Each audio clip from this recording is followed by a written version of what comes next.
John, it's another 1-0 win. It's becoming a bit of a habit for your side, isn't it? Were you satisfied with the performance tonight? Yes, because of the week that we had to deal with what we had to deal with. So that just showed the spirit of the team, the club. We followed all the right protocols, and then it's unfortunate. We knew this could happen, but you end up getting, training had to change times, and you're not sure if you're going to play the game or not play the game.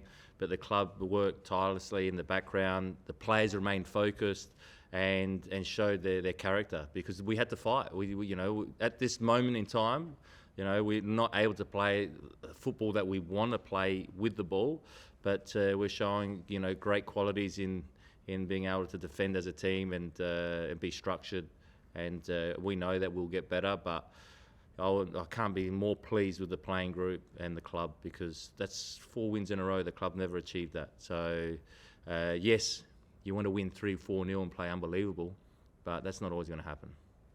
Well, obviously you had the case midweek and then the statement posted to the club website before the game, a second and a third player testing positive.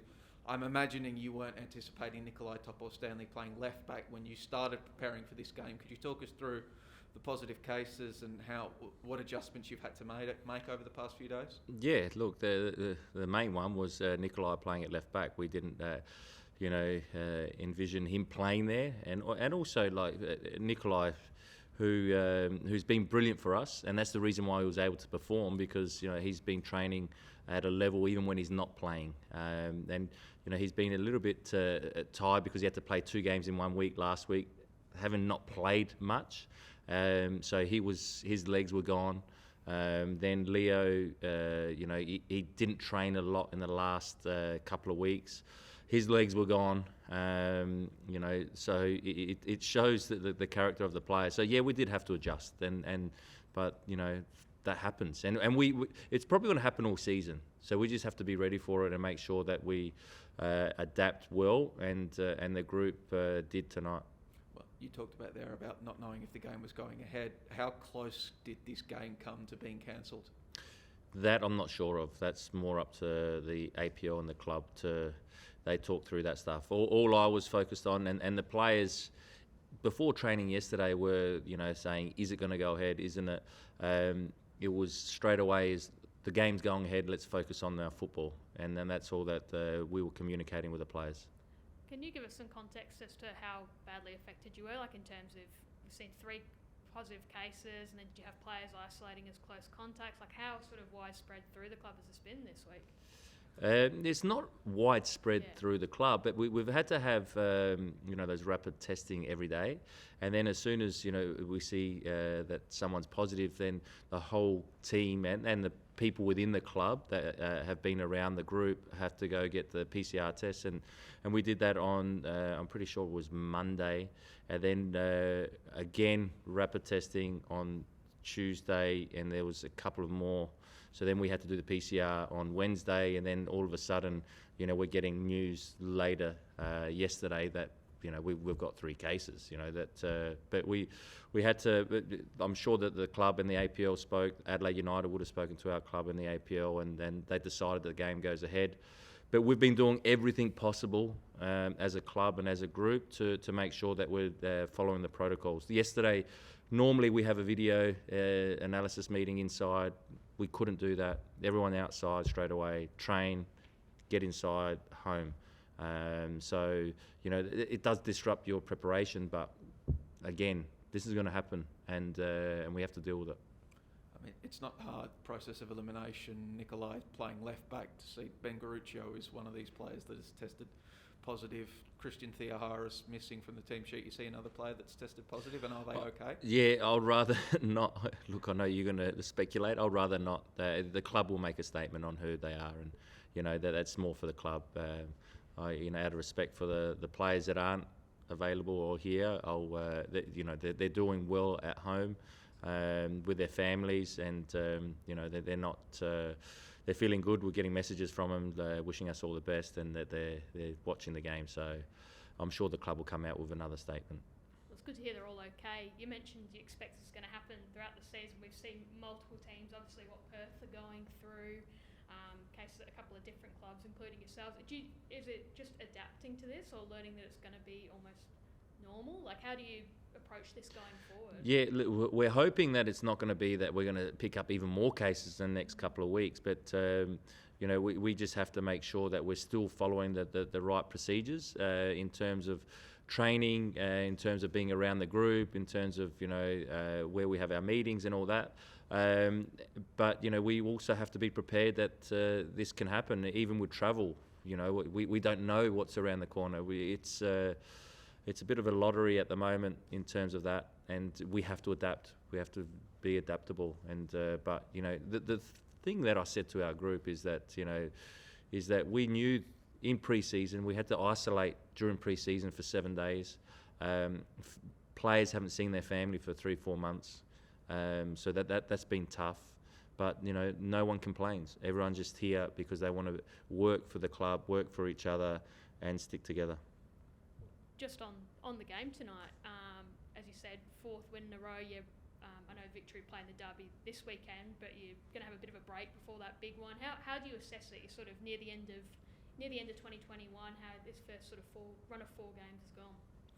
Yeah, look, we know that we can play better, but the way we're assessing it is that we're making it hard for the opposition a lot of the time, and making sure that they find it hard to create chances and find spaces. And Adelaide, I've watched them the first 4 games. They create a lot of chances. They get into good areas. They're a good side. They're a side that's been together for at least 2 years under Carl Viet, playing the same sort of football. So we're a little bit behind the 8 ball in terms of a few things that we're trying to still get better at. But it's important that we keep on growing and improving. And again tonight we were pretty solid. They found it hard to create chances. Having said all that, games against Adelaide seem to be kind of chaotic. Given what you've said about how galvanised the squad is, how satisfied are you in terms of how you were able to reduce Adelaide to merely half chances outside of the Halloran disallowed goal? Yeah, very satisfied, because you look at their front players, they got so much quality, and then in the midfield with Juande and Isaias, they can control a football game with the ball. So you knew that with the experience with Mork and with Halloran and with Goodwin, Harvey at right back, and they're gonna actually create opportunities or get into areas, and it was important that we minimise their space in those areas. Yeah, if they're going to shoot from out the side of the box, we expect Jamie Young to make those saves, which he did. And then when we went forward, yes, we could have kept the ball better at times. That we will improve. But then you got Connor Payne and Lockie Wales that caused problems all night. Every time we went forward, also with Josh Risdon on that side, we caused them some issues. Knowing the circumstances of how everything played out tonight, what was going through your mind when you saw Adelaide weren't filtering the ball to Top or Stanley in early phases of play? Look, I'm pretty sure they were trying to do that. I saw that after, especially in the second half, that's something that they were trying to do. But, Topper Stanley did well. And not only him, you saw Neil Kilkenny come over and double up. You saw Connor Payne come over and double up. And then we brought Adisu Bayo on for that reason, because Topper hasn't played at left back for about 10 years, I don't think. It was important that we helped him with that. And then when you're doing that, you end up dropping a little bit deeper, and that's when it's hard to get up the field. But that was important that we helped him and didn't leave him isolated. Having said all that, you're saying improvement is coming almost every week now. When do you think it'll come, and where do you think it will come from? When we get all our players. It will come when we get all our players. So at the moment, we you have to think about how many players we haven't got, and I won't mention them. And I'm not going to, look at any excuses, because the players that got out there, they deserve all the praise that they've been getting for their commitment and their performances and the results we're getting. It's not easy to win 4 in a row. Of course, it's not easy given the circumstances, but how do you think it has? How much of it has to do with personnel, and how much of it has to do with, let's say, team dynamics in possession? Look, it will be a little bit of both. It will be a little bit of gelling. The hardest thing in football is to, gel with the ball. That's the most difficult thing, and that will take time. But you know, we've got the quality. We know that, and again, you know, once the players get used to each other with that, you know, it doesn't mean that we're not focused on that. We are focused. We're making sure that, you know, we're you know, able to find the right dynamic within the team to play through teams. And you know, the good thing is that when we do end up playing through them and going forward, that we look very dangerous. John, point of contention tonight, Ben Halloran's disallowed goal. It's worked out for you and your side tonight, but I'm sure as a striker who would have hated to have that called back against you, you would have some sympathy for it being called back. None at all. Do you think it was the right decision? If he played advantage, maybe our defenders would have done a little bit better. He whistled and then our defenders stopped. Our defenders don't stop until the whistle. But when there's a whistle, they stop. They can say, you know, that it would have been a goal, could have been a goal. The referee whistled. Whether it's, you know, he should have played the advantage, maybe. But he didn't, and then our defenders stopped. I doubt it that... I doubt it very much, Youngie would have been beaten like that if the referee didn't blow the whistle. Because it was at least a couple of seconds after. Fair enough. And also we saw Solustit's first half substitution. What's happened to him? He got a bad knock. I don't know exactly what's wrong, but he got a pretty bad, I think it was a corky around his hip area, and he said he couldn't move anymore.